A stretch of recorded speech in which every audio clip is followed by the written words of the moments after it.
Hello everyone, hope you are doing well. আজকে আমি ৫টা ইউনিভার্সিটির নাম বলবো, ৫টা ইউকে ইউনিভার্সিটির নাম, যে ইউনিভার্সিটিতে আপনারা আইএলটিএস ছাড়াই এমওআই সার্টিফিকেট দিয়ে পড়াশোনা করতে পারবেন। তো চলেন শুরু করা যাক। প্রথম যে ইউনিভার্সিটিটার নাম বলবো এটা খুবই পপুলার বাংলাদেশি স্টুডেন্টসদের মধ্যে, এবং তারা বাংলাদেশি স্টুডেন্টরা অনেকেই ওখানে পড়াশোনা করতেছেন স্টিল, এবং সবাই এই ইউনিভার্সিটিটাতে যেতে চান। সেই ইউনিভার্সিটিটা হচ্ছে ইউনিভার্সিটি অফ পোর্টসমাউথ। তারপরে যে ইউনিভার্সিটিটার কথা বলবো ওইটাও খুবই রেনাউন্ড এবং পপুলার এবং ওয়ার্ল্ড র্যাঙ্কিং এর মধ্যে আছে। এই ইউনিভার্সিটিটাতে বাংলাদেশি অনেক স্টুডেন্ট আছে।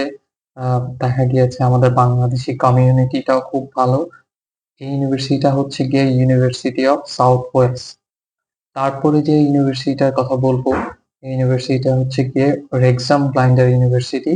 এটা ওয়েলসে অবস্থিত। এটাও এমওআই একসেপ্ট করতেছে। এটাতেও আপনারা আইএলটিএস ছাড়া পড়াশোনা করতে যেতে পারেন। তারপরে যে ইউনিভার্সিটিটার নাম বলবো সেটা হচ্ছে কার্ডিফ মেট্রোপলিটন ইউনিভার্সিটি। এটা কার্ডিফে অবস্থিত।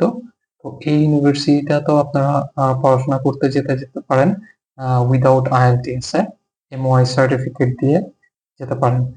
তারপরে লাস্ট যে ইউনিভার্সিটিটার নাম বলবো, এই ইউনিভার্সিটিটা হচ্ছে খুবই রেনাউন্ড একটা ইউনিভার্সিটি, এবং বাংলাদেশি স্টুডেন্টরা অনেকেই যায়। এটা লন্ডনে অবস্থিত, এবং ওয়ার্ল্ড র্যাঙ্কিং মোটামুটি ভালো একটা অবস্থানে আছে।